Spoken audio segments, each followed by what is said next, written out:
mother, alma mater, has succeeded or failed to evolve ideologies of difference vis-a-vis a culture of assimilation towards serving and fulfilling the very purpose of its being.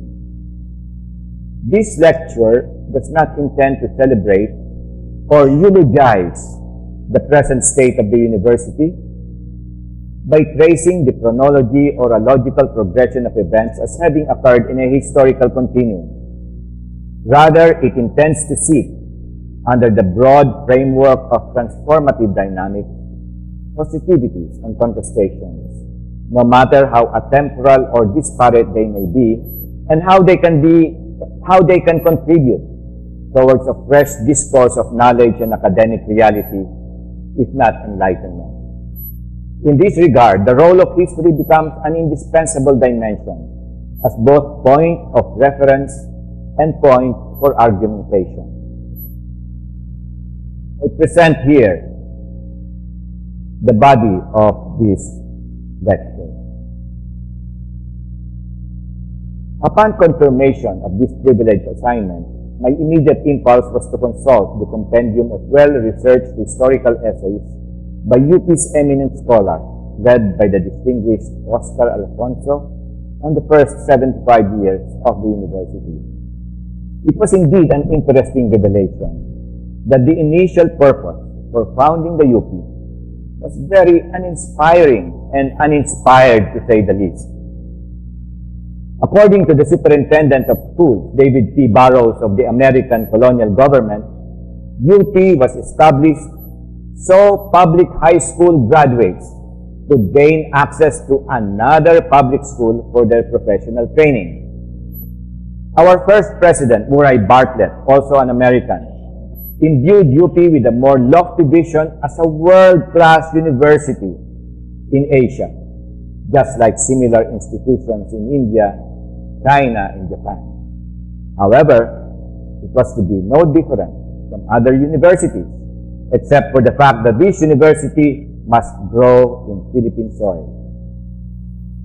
The initial years of the UP under Bartlett were already wrought with conflicting interpretations of what being a Filipino university implied in terms of standards of learning vis-a-vis Western ideals of education as an immediate paradigm.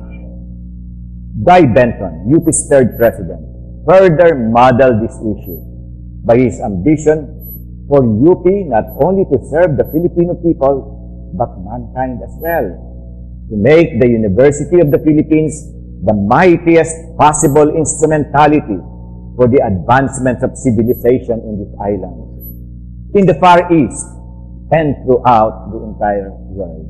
End of quote. Since then, the historical annals of the university seem to reveal that practically every individual presidency shared almost the same pattern of fiscal difficulties, population growth, infrastructural expansion, academic reviews and curricular revisions, political wranglings and demonstrations, and classic battle royales on issues that range from petty power-tripping to life and death ideological skirmishes between academic leadership and academic constituency, between peers and colleagues, and between the university and the Philippine government. The overriding themes of nationalism, service to the people, and academic excellence are always on the forefront of visions.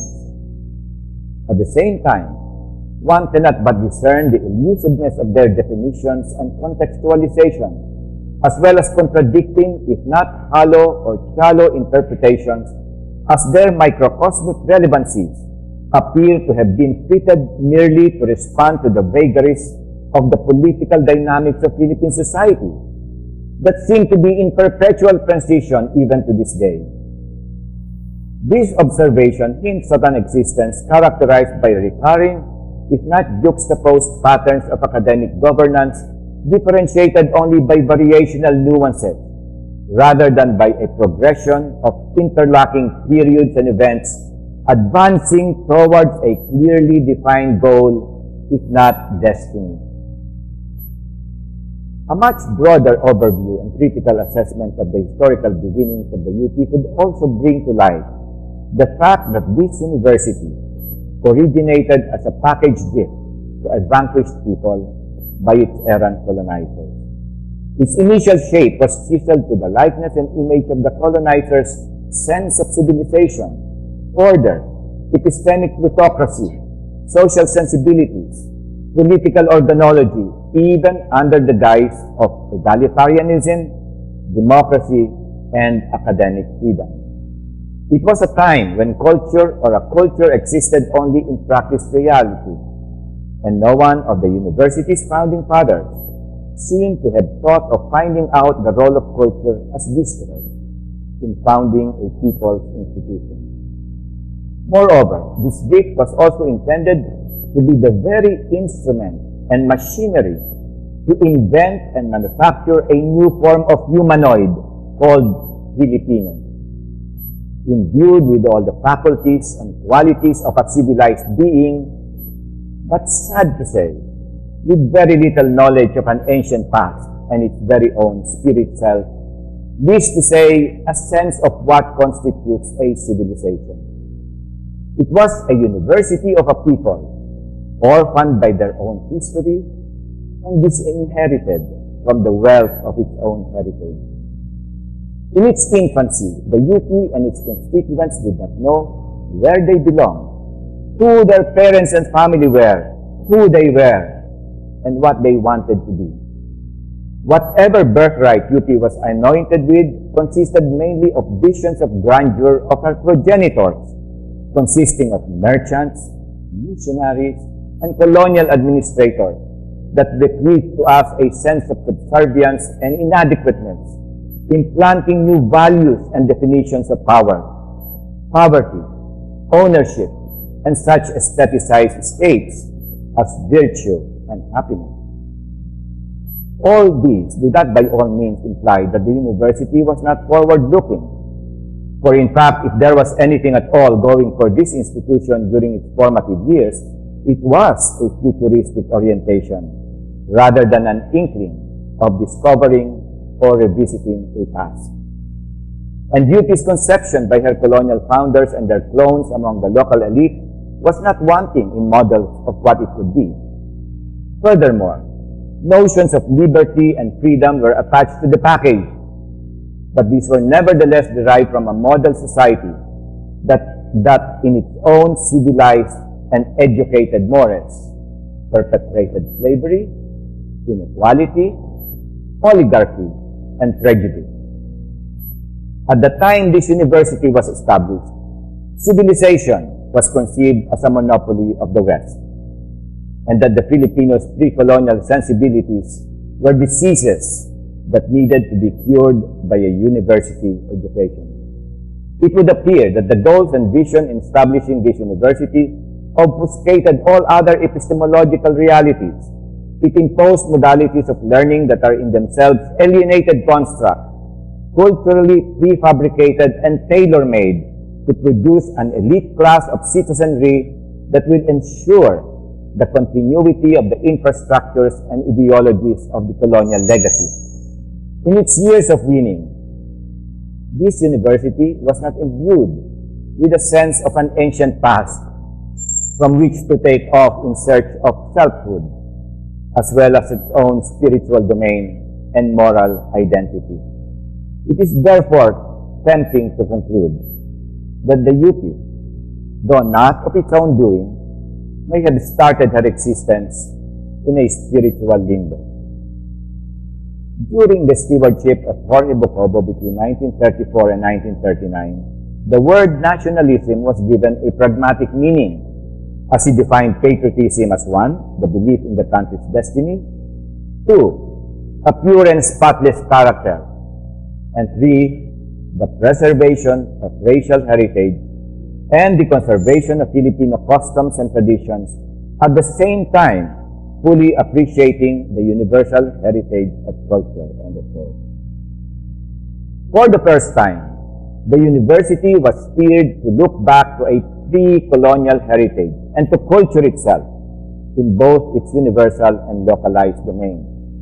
For the first time, Bocobo cracked the myth that knowledge and human civilization were the monopoly of the Greco-Roman Christian civilization, and that an appropriate civilization also existed in the Filipinos' immediate geographic environment of Muslims, Buddhists, Hindus, Bombay, animists, as well as illiterate and primordial heathen.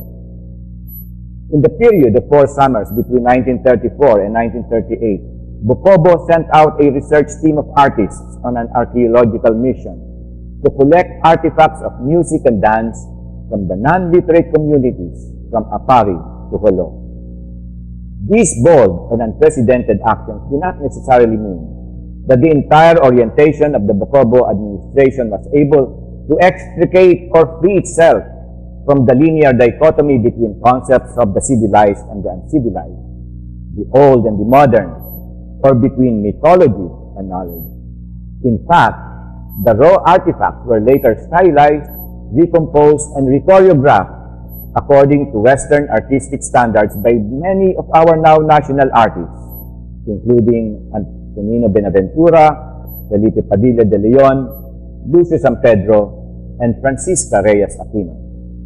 According to Francisco Santiago, the first Filipino director of the Conservatory of Music, these compositions were intended to refine Filipino primeval sensibility. In search of a spirit self. A spirit self, what is it? Ano nga ba ang kahulugan ng UP spirit? According to Hegel, spirit is a unity of being for itself and of itself. Pierre Bourdieu offers a related term, habitus, which he defined as a state of being resulting from systems of durable, transposable dispositions that structure structures of practice. It can be regulated without being a product of obedience to rules, or collectively orchestrated without being the product of the orchestrating action of a conductor and the whole. We have a simpler version of this concept of spirit self. It is called sariling bait. In an operational context, it may also be called sariling kusa.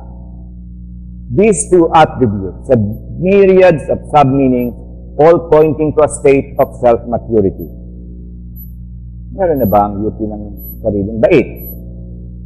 O natamo na ba ng UP ang kanyang sariling bait? Let us look back to UP's formative years again. I wonder how much our academic leaders encourage the exercise of freedom in critical thinking to learn more about its institutional self, or planting new seeds of thought in the transformative processing of culture within the corporeal framework of this university. I refer here to a culture that becomes embodied in the crisis of being, where historical occurrences should have engendered changes in human behavior, and where UP's ordained freedom may be viewed as being intended to formulate a new moral creed, a new body of knowledge that could be used to lay down laws for a new social order. This knowledge needs to transcend moral codes and aesthetic sensibilities that were previously imposed by religious and material philosophy through the mechanism of colonialism, in which the university constituents themselves had been conditioned and customized. Concept of modernity. Because knowledge and understanding of our true selves are rooted but remain hidden in tradition, a pursuit of progress and modernity continues to emulate an external world as an imagined self. One of the fundamental dilemma in this university is not only the outward view of itself, but its misplaced concept of progress and modernity.